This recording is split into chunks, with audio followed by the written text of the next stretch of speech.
Bismillahirrahmanirrahim. Alhamdulillahilladzi waffaqa man syaa min ibadihi limtithali amrihi wajtinabi nahyihi warridha bi qada'ihi wa hukmihi. Ashhadu an la ilaha illallah wahdahu la syarika lahu fi mulkihi wa milkihi wa ashhadu anna sayyidana Muhammadan abduhu wa rasuluhu wa khiratu khalqihi. Sallallahu wasallam ala safiyihi wa habibihi sayyidina wa maulana Muhammadin imami anbiya'ihi wa rusulihi wa ala alihi wa sahbihi wa junudihi wa atba'ihi wa dhurriyyatihi salatan wa salaman daimaini mutalazimaini ila yaumi liqa'ih. Amma ba'du. Yang kita hormati, kita cintai para habaib dan para alim ulama, para muhibbin, hadirin hadirat rahimakumullah. Alhamdulillah, puji syukur yang sebesar-besarnya kehadirat Allah Subhanahu wa taala, yang mana pada malam ini Allah Subhanahu wa taala mengumpulkan kita di majelis yang penuh berkah dan rahmat ini. Salawat dan salam keharibaan junjungan kita, kekasih Allah Nabi besar Muhammad sallallahu alaihi wasallam dan seluruh keluarga, para sahabat, zurriyat dan pengikut beliau sampai hari akhir.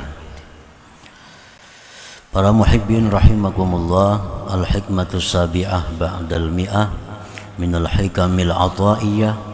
Qala al-imam Ahmad Ibnu Athaillah Sakandari rahimahullah wa nafa'ana bi'ulumihi wa asrarih. Hikmah yang ke-107 dari Al-Hikam, berkata Imam Ahmad Ibnu Athaillah Sakandari, mata ja'alaka fi zahir mumtathilan li amrih wa razaqaka fil batin al-istislam li qahri faqad a'zamal minnata 'alaik. Yang artinya, apabila Allah menjadikan engkau pada zahir menjunjung perintahnya, dan Allah berikan engkau pada batin menyerah bagi paksaannya, maka sungguh membesarkan Allah akan pemberian atas engkau. Itulah terjemah yang ke-107 ini. Maksudnya adalah idza waffaqaka fi zahir min a'dha'ika imtisalan li amrihi subhanahu wa jitinaban li nahyihi wa razaqaka fi qalbik ar-ridha bi ahkamihi faqad manna 'alaikal minnatal 'azimah. Apabila Allah Subhanahu wa taala memberikan taufik kepada engkau, maksud memberikan taufik itu memudahkan, memuluskan. Bila Allah memudahkan engkau pada zahir dari anggota-anggota engkau, mata, telinga, mulut, hidung, kaki, tangan, menjunjung bagi perintahnya subhanahu wa ta'ala, menjauhi bagi yang dilarangnya. Jadi Allah mudahkan semua anggota ini untuk menjunjung perintah Allah. Tidak ada halangan untuk taat kepada Allah, baik lewat mata, telinga, mulut. Urusan taat mudah. Nah, urusan-urusan yang dilarang Allah mudah menjauhinya. Apabila Allah berbuat demikian kepada kita, dimudahkan taat, dimudahkan menjauhi maksiat, ditambah lagi Allah berikan di dalam hati kita ridha dengan hukum-hukum Allah. maka sungguh Allah telah memberikan nikmat yang besar atas engkau. Bahkan huwa min a'zamin ni'am, bahkan itu adalah termasuk paling besar nikmat yang diberikan Allah kepada kita. Orang-orang yang tidak ada halangan untuk berbuat taat, tidak ada susah payah meninggalkan maksiat, ditambah lagi hatinya diisi oleh Allah dengan ridha terhadap apa yang diputuskan Allah. Bila kita sudah mampu demikian, berarti kita mendapat anugerah agung dari Allah, anugerah yang sangat besar kita terima dari Allah Subhanahu wa ta'ala. Para muhibbin rahimakumullah, di mana nikmatnya itu dikatakan agung, di mana nikmat yang demikian tadi dikatakan besar.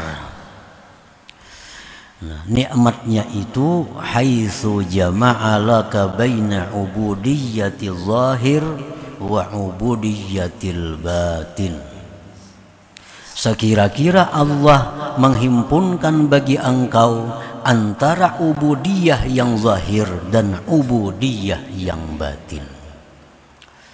Nah, jadi artinya kita ini sudah zahir batin jadi hamba Allah. Bila mana anggota zahir ini selalu taat kepada Allah, selalu menjauhi yang dilarang Allah, maka anggota zahir kita ini sudah jadi hamba Allah.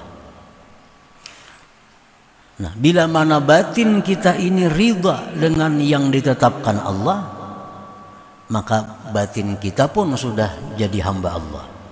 Jadi lengkap sudah kita, hamba Allah zahir dan batin. Ini sudah manusia yang sempurna. Para muhibbin rahimakumullah, alladzi bihi masirta abdan haqiqiyan lillah rabbil alamin, yang dengan dua itu, yang dengan dua tadi engkau menjadi hamba Allah yang sebenarnya, menjadi hamba Allah yang sebenarnya. Para muhibbin rahimakumullah, orang-orang yang seperti ini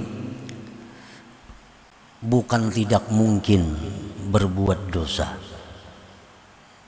Orang yang sudah menjadi hamba Allah zahir batin ini bukan tidak mungkin melakukan maksiat, sebab mereka itu tidak maksum, mereka tidak maksumin, mereka bukan nabi rasul.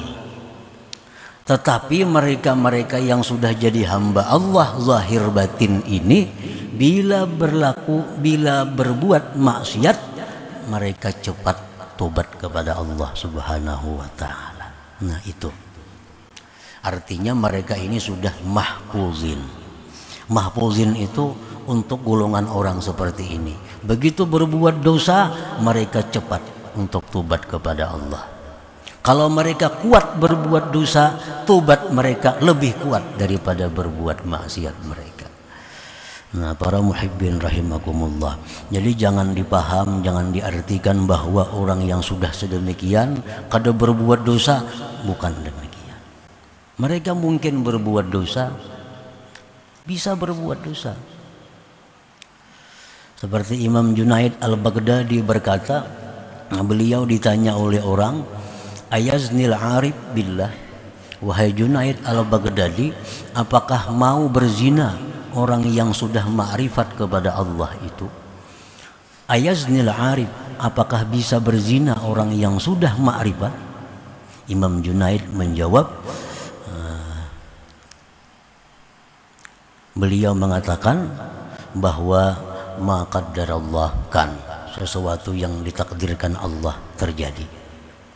Wa kana amrullah, itu adalah perkara Allah makdura. Jadi artinya orang yang arif billah, orang yang ahli ma'rifat, mereka bukan tidak mungkin berbuat dosa. Tetapi kalau mereka itu berbuat dosa, cepat kembali kepada Allah, dan lebih daripada perbuatan maksiatnya itu tobat mereka. Nah, para muhibbin rahimakumullah, yang dihindari oleh mereka ini adalah al-israr alal maksiat. Nah, mereka tidak akan mungkin mengekali dosa. Misalnya orang yang ahli takwa, penjudi, penjina, peminum, pendusta, nah itu kada bisa. Tapi kalau sekali-sekali terjadi dosa kepada mereka, itu bisa terjadi. Tetapi mereka cepat tobat mereka kepada Allah Subhanahu wa ta'ala. Para muhibbin rahimakumullah, zakara al-imam fi hadhihi al-hikmah wasfaini min awsafil ubudiyah. Imam Ahmad Ibnu Athaillah menyebutkan dalam hikmah yang 107 tadi dua sifat dari sifat-sifat kehambaan. Al-awwalu, yang pertama, imtithalu amri wajtinabu nahyi. Menjunjung perintah Allah, menjauhi larangan Allah, itu merupakan sifat seorang hamba. As-sani, yang kedua, ar-ridha bima qadallahu bih, ridha dengan apa yang ditentukan oleh Allah Subhanahu wa ta'ala. Pengertian ridha dengan apa yang ditentukan oleh Allah ini secara umum dan secara khusus. Secara khusus maksud di sini adalah kita ridha dengan apa yang telah ditentukan oleh Allah mengenai hukum-hukum yang diwajibkannya, perkara-perkara yang dilarangnya, perkara-perkara yang dibolehkannya, perkara-perkara yang dibencinya. Nah, kita ridha dengan demikian itu. Allah mewajibkan ini, kita ridha. Allah melarang ini, kita ridha. Allah mengharuskan ini, kita ridha. Allah menghalalkan ini, kita ridha. Nah, secara khusus itu yang dimaksud dalam hikmah yang ke-107 ini. Secara umum, ridha dengan hukum-hukum Allah seperti ridha dengan musibah, ridha dengan lain-lain, itu secara umum. Tapi yang dimaksud di sini adalah ridha dengan apa yang dihukumkan oleh Allah tentang taklif seorang manusia, seperti wajib, haram, dan lain-lain tadi. Allah mengharamkan umpamanya riba. Nah, kita riba, kita setuju, kita kada keberatan. Nah, riba itu diharamkan oleh Allah. Nah, ini maksudnya. Allah mewajibkan zakat, zakat emas, zakat uang 2,5%. Kita riba. Sedikit pun dalam hati tidak ada keberatan untuk mengeluarkan zakat itu. Nah, ini ridha dengan hukum Allah. Kadang di hati banyaknya zakatnya ini bilang, nah, mana zakat, mana pajak, pulang macam-macam. Jadi di hati ini ada semacam berat melaksanakan hukum Allah. Nah, ini ngarannya kada ridha lawan hukum Allah. Seorang hamba Allah, apapun yang dihukumkan Allah, ridha dengan senang hati.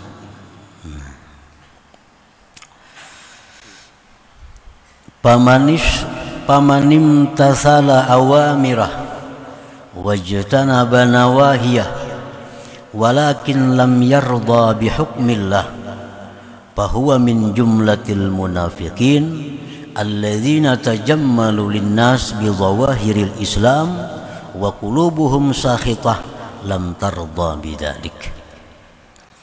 Barang siapa yang menjunjung perintah-perintah Allah, orangnya sembahyang, puasa, zakat, haji, silaturahim,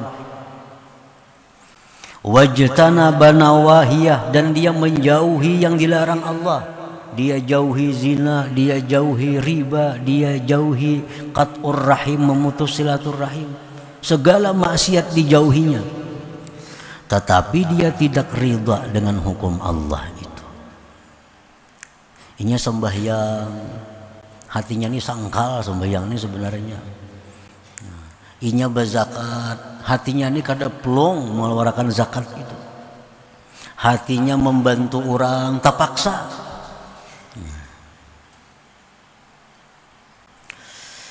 Nah, orang seperti ini bahwa min jumlatil munafikin, dia tergolong orang-orang munafik.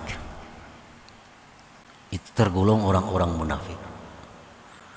Alladzina tajammalu linnas bi zawahiril Islam, orang-orang munafik itu mereka berelok-elok bagi manusia dengan zahir Islam. Orang munafik itu sembahyang. Orang ke masjid juga. Cuma orang munafik ini ujar Nabi sembahyang berjamaahnya berjamaah juga. Cuma ada dua sembahyang yang orang munafik itu sulit berjamaah. Subuh lawan Isya. Orang munafik tuh berat untuk sembahyang subuh tuh berjamaah lawan sembahyang Isya. Kalau sembahyang lain berjamaah.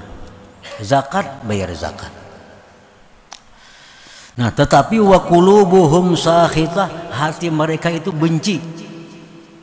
Tidak ridha dengan demikian itu. Mereka hanya menampakkan keelokannya kepada manusia.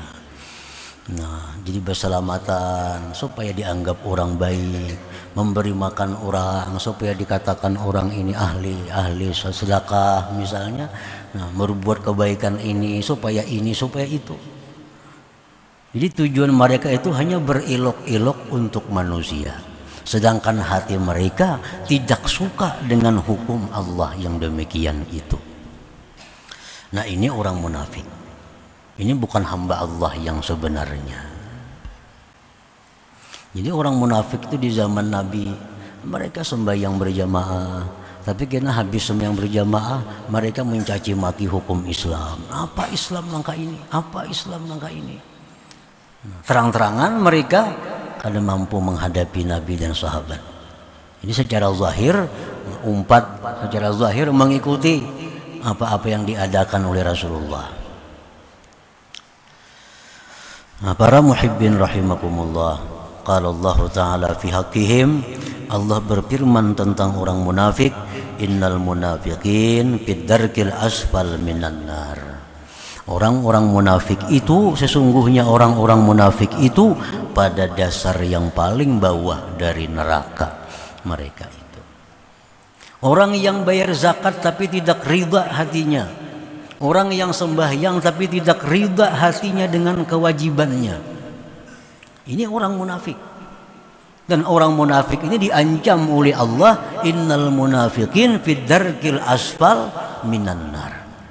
Orang munafik itu di dasar yang paling bawah daripada neraka jahanam, lebih berat daripada Yahudi, lebih berat daripada Nasrani. Di dalam kitab tafsir Al-Qurtubi disebutkan bahwa neraka itu ada 7 lapis. Nah, ada sirat, titian. Nah, sesudah manusia ditimbang amal, mereka akan melewati titian yang disebut dengan sirat. Di bawah sirat itu lapisan neraka yang paling atas disebut dengan jahanam. Nah, jahanam ini penghuninya adalah Muhammadiyun al-asun, umat Nabi Muhammad sallallahu alaihi wasallam yang ahli maksiat, yang tidak diampuni oleh Allah dosanya. Jadi begitu umat Nabi Muhammad yang ahli maksiat ini gugur dari titian, itu langsung ke permukaan neraka jahanam. Nah, di bawah neraka jahanam itu ada lagi laza, nama neraka nih. Artinya begitu terjun dari sirat, ini orang kada singgah di jahanam, turun lagi ke bawah. Nah, ada neraka yang namanya laza. Nah, sesudah laza di lapisan bawah yang ketiga ada lagi neraka yang namanya itu hutamah. Wa ma adraka mal hutamah. Nah, ini jauh ke bawah lagi nih. Lapisan yang keempat di bawah lagi ada neraka yang namanya sa'ir. Yang kelima di bawahnya lagi ada neraka yang namanya sakar. Ini terjunnya itu melewati satu babak neraka itu bukan pendek, ada yang 1000 tahun. Ada sampai 60.000 tahun. Nah, lapisan yang keenam ada neraka yang namanya jahim. Yang paling bawah neraka itu adalah neraka yang namanya hawiyah. Nah, inilah tempatnya orang-orang munafik ini. Orang yang hanya pada zahirnya menampakkan Islam, tetapi hatinya tidak ridha dengan Allah dan hukum-hukum Allah Subhanahu wa ta'ala. Nah, para muhibbin rahimakumullah. Jadi orang munafik ini semua ditamuinya neraka jahanam dirasainya, apalagi lazat dirasainya, sakar dirasainya, sampai diam kayaknya di bawah sama sekali daripada neraka itu. Nauzubillah min zalik. Nah, orang yang melakukan perintah Allah, menjauhi larangan Allah, tetapi hatinya tidak ridha dengan demikian, termasuk golongan orang-orang munafikin. Wa manidda'ar ridha billah wa bihukmillah. Dan orang yang mengaku ridha dengan Allah, mengaku ridha dengan hukum Allah, walam yamtasil awamirah, tetapi tidak menjunjung perintah Allah, walam yajtanib nawahiyah, tidak menjauhi yang dilarang Allah. Ini orang ini mengaku ridha dengan Allah. Raditu billahi rabba, aku ridha Allah itu Tuhanku. Nah, di mulutnya mengaku Allah ridha sebagai Tuhannya, ridha dengan hukum-hukum Allah, tetapi tidak menjunjung perintah Allah. Sembahyang maka kada, puasa kada, walam yajtanib nawahiyah, dan tidak menjauhi yang dilarang Allah. Fahuwa min jumlatil kadzibin 'ala Allah subhanahu, maka mereka itu termasuk orang-orang yang mendustai Allah subhanahu wa ta'ala. Mendustai Allah. Bapak setuju nyatanya apa yang diperintah Allah kada dilaksanakan, yang dilarang Allah diperbuatnya. Para muhibbin rahimakumullah, kenapa dikatakan dusta? Mendustai Allah. Nah, li'anna man radhiya billah wa hukmih, li'anna man radhiya billah wa bihukmihi imtasala awamirah wajtanaba nawahiyah bin syirahi sadr. Karena orang yang ridha dengan Allah, ridha dengan hukum Allah, dia akan menjunjung perintah Allah, menjauhi larangan Allah, bin syirahi sadar, dengan lapang hati. Nah, dengan lapang hati. Kalau kita ridha dengan seseorang, ridha dengan perintah seseorang, tentu kita melaksanakan dengan lapang hati, kada ada berat, kada ada terpaksa lagi. Nah, para muhibbin rahimakumullah. Qala ta'ala fi haqqihim, Allah berfirman pada hak orang-orang yang mengaku ridha kepada Allah tapi nyatanya kada menjunjung perintah Allah.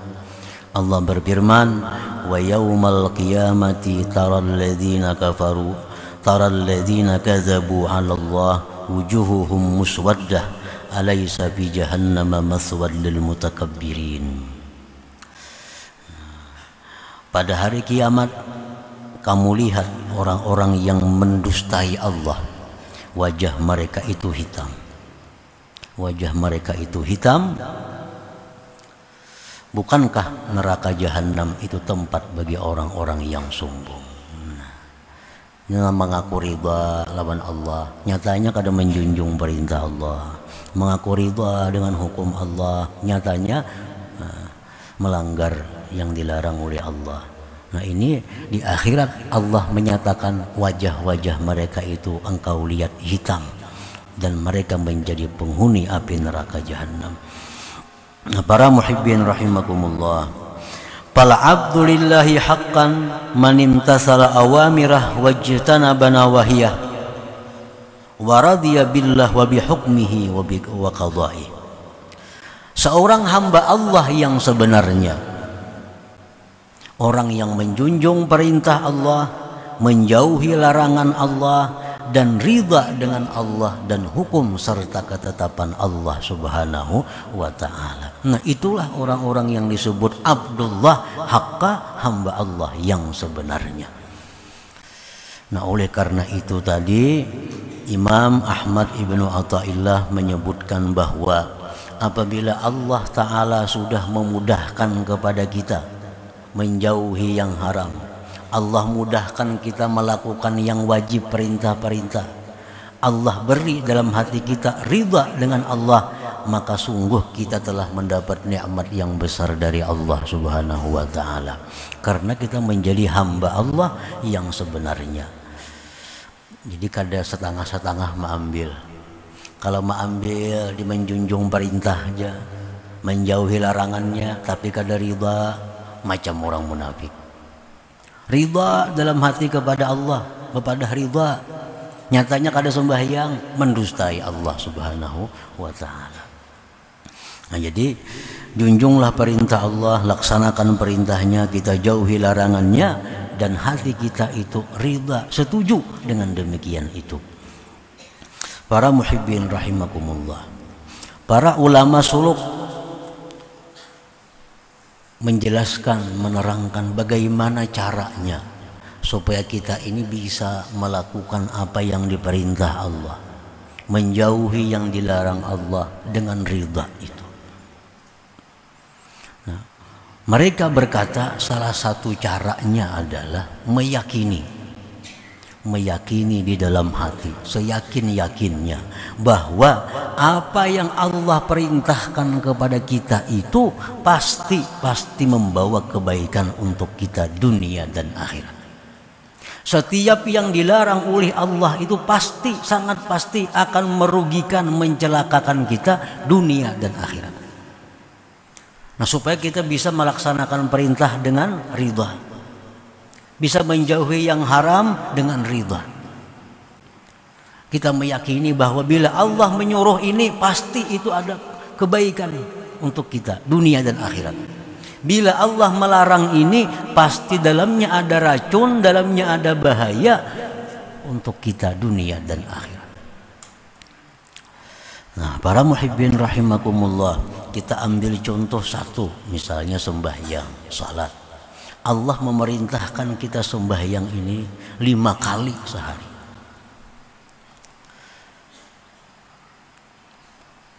Itu bukan sesuatu hal yang berat dilaksanakan apabila kita menjadi hamba Allah yang sebenarnya tadi. Nah, kita mesti meyakini bahwa sembahyang fardu 5 waktu ini adalah membawa kebaikan, sangat kebaikan kepada kita dunia akhirat. Bila mana kita melalaikan sembahyang, apalagi meninggalkan sembahyang, itu pasti ada bahaya yang akan kita terima baik dunia atau akhirat. Jangan ragu-ragu lagi.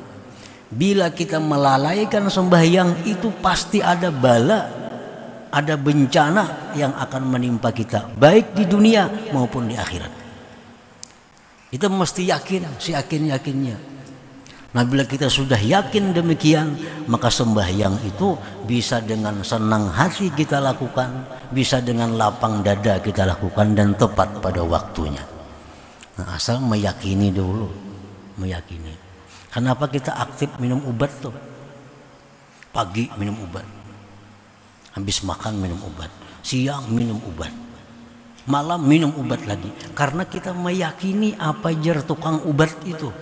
Kita meyakini ujar dokter tuh bahwa obat inilah penyembuh engkau. Lalu kita minum obat. Nah, kita khawatir obat habis. Kemana-mana sedia obat. Hendak musafir, siapakan obat. Karena kita begitu yakin bahwa ubat ini sangat bermanfaat untukku.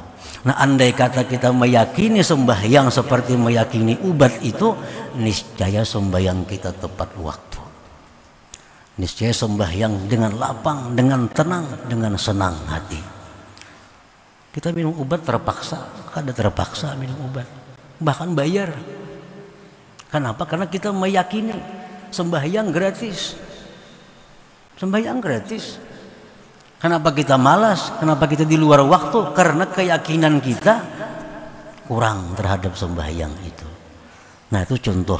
Jadi bahwa setiap yang diperintah Allah pasti membawa kebaikan, membawa ketenangan, membawa kebahagiaan ke dunia dan akhirat. Dan bila mana yang dilarang oleh Allah itu pasti sudah akan membawa celaka, akan membawa binasa.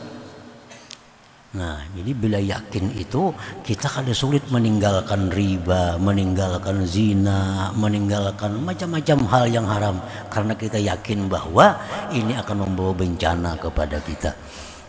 Nah, para muhibbin rahimakumullah. Nah, itulah kurang lebihnya hikmah yang ke 107 ini. Selanjutnya hikmah yang ke 108. Ila hadratin Nabi sallallahu alaihi wasallam al-Fatihah. A'udzubillahi minasyaitonir rajim. Bismillahirrahmanirrahim. Iyyaka na'budu wa iyyaka nasta'in. Shiratal mustaqim. Shiratal ladzina an'amta 'alaihim ghairil maghdubi 'alaihim.